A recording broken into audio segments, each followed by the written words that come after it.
Hello and welcome back into the Living Room Guitarist. You've discovered us hopefully for the umpteenth time now. We've done several episodes. This is going to be episode 11A because there's probably going to be 11B. We may have to split today's episode into two, maybe even three parts. We'll see how it goes. My name's Dan. I'm your host. And this show, again, it's the Living Room Guitarist, and it's a dedicated show to fellow living room players. You know, maybe we were in a band at one time. Maybe we've never been in a band. Maybe we are just people who play just for the joy of playing. We're hobby guitar players. We don't have aspirations to go and rock the local pubs. We're not trying to sell records and make money and all this. We play because we just enjoy learning and improving and getting better and exploring the fretboard, learning songs, making up our own songs. We all have little bits and pieces of things we've made up over the years, little guitar licks and progressions and maybe even complete songs in some cases, you know. Last episode was sort of about someone who writes her own songs, and if you saw that, that was interesting. So I'm back with the Strat this week, and I'm sitting on the floor. And why? Well, because the tune I'm playing today, I've never played it without sitting on the floor, because there's a story behind this. I'll just very briefly tell you the story, because if you want to start messing with this tune and help me kind of create and structure it into something, you need to know the story, because what it's about. Years ago, this is back probably early 90s, I had a roommate for about a year, and we worked at the same company, and he worked nights, I worked mornings, so it worked out great, two-bedroom place, and we didn't really hardly see each other very much, so it was a nice little arrangement. We had gone out to the movies one night. It was like a Sunday night, and we had seen something. I don't even remember what the movie was, but when we got home, I was getting ready for bed. It's late. I've got to get up and go to work in the next morning. So I'm going from the kitchen back to my room, and I glance over, and he's on the living room floor, just sprawled out, completely out of sorts, just having an absolute meltdown. I have no idea what was going on, so I'm asking, "Oh my gosh, what happened? Did you just get some bad news? I didn't hear the phone ring." He was such a bad way. But long story short, he was just having a very personal crisis there. Maybe something we saw in that movie kind of set him off. I don't know what it was, but he was just, I had never seen, a nervous breakdown in my life, but I think that's what it looked like. He was just really out of it. But basically we sat together on that living room floor all night long and after sunrise. In fact, I was late to work the next morning a little bit, but we just talked it out. We talked it out till it was done. And I think, he got to a place where he was feeling better and had a plan, knew what he had to do, knew what he had to say and who he had to say it to. And, things were going to work out, I thought. He just had some strength back. And, I was really honored that he trusted me with all this stuff. And I was able to hopefully help him through it. But I guess because we worked different hours, I didn't notice. But by the end of the week, he had moved out. I never saw him again. In fact, to this day, I've never seen him or heard from him again. So I just hope he's okay. But it was that following Friday night I found myself, just kind of thinking about the whole thing. And like, wow, I can't imagine what it's like to go through what he was going through. And I found myself back on the living room floor with my guitar. And I just, like all creatives, you included, right? Sometimes we do something because we just have to get it out of us. So I just had to create something based on that. So I'm going to play the first part of what I have and see what you think and what you can do with it. Maybe help me develop it into something. Maybe arrange it differently or play it differently. It could lend itself to lyric writing at some point, or you've got other ideas for it. But I'll play what I have so far and see what you think. It's really easy to play because it's a lot of open A stuff here on that open A string and then those two middle strings. So and it just moves around like that for a while, just on those three strings there. But let's see what we have so far.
that's part one, or most of part one, you know, in terms of the basics. You can see I made a lot of mistakes there, freaking arthritis, you know, but hey, life goes on. We do our best. So, you know, again, if this song, I struggle to call it a song, but because it's just a lot of stuff that doesn't have all the structure I'd like it to have yet. But I've never played it without sitting on the floor all these years. It's just kind of become a weird tradition of mine, just thinking about that night and that week. But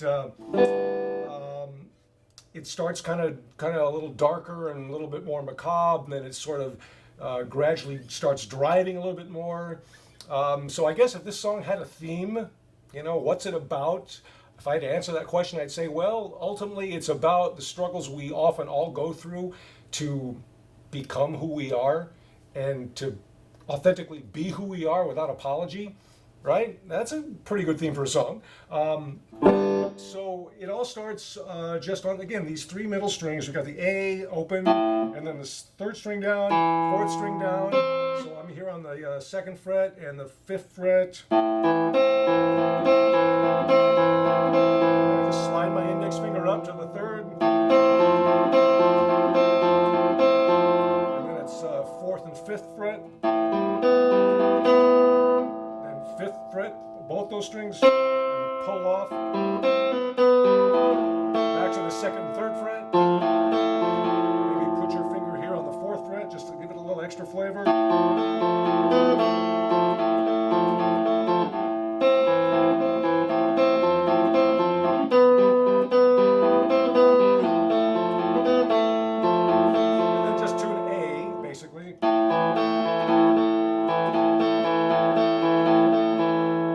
Sometimes I do it 2 times, sometimes 3, sometimes 4, just to kind of get in the mood, but this is the basics of it. I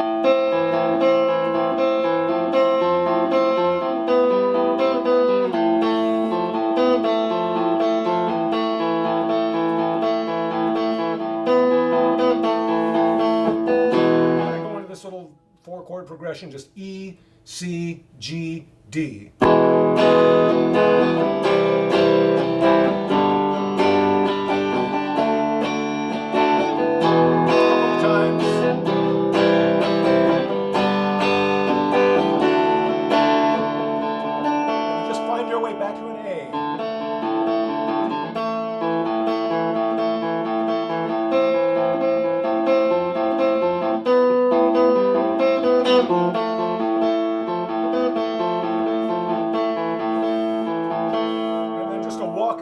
Transition from that, you know, slower, darker part and brighten it up and make it a little bit more driving. Just use those 2 middle strings again. But watch, I go second, fourth. And again, you can pick this or strum it. Depends on what you want to do, I guess. So 2 and 4, then 3 and 5, 5 and 7, 7 and 9.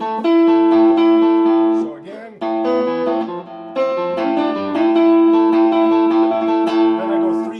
5, 7, and then 2, 4. And then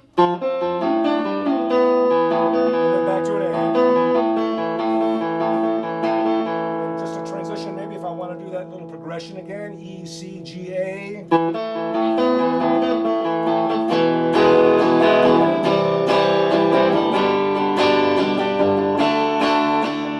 So do that a couple times, and I find myself back at this A after that last D.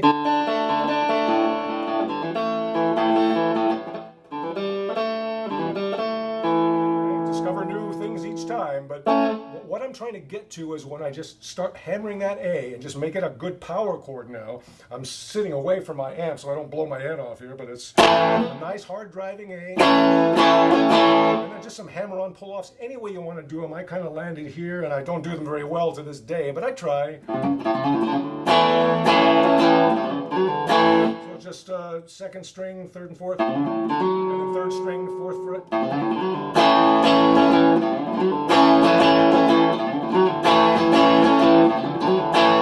then take it to a B, and then those 2 middle strings, you're just going to hammer on pull off on the fourth fret.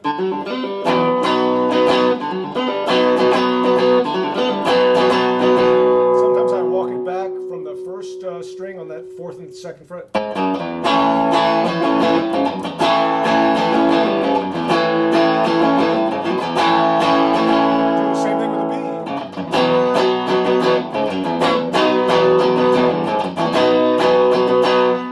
like this little thing here. It's got that Alex Lifeson kind of feel to it, but I just use that F sharp and E as I hit the rest of the B chord.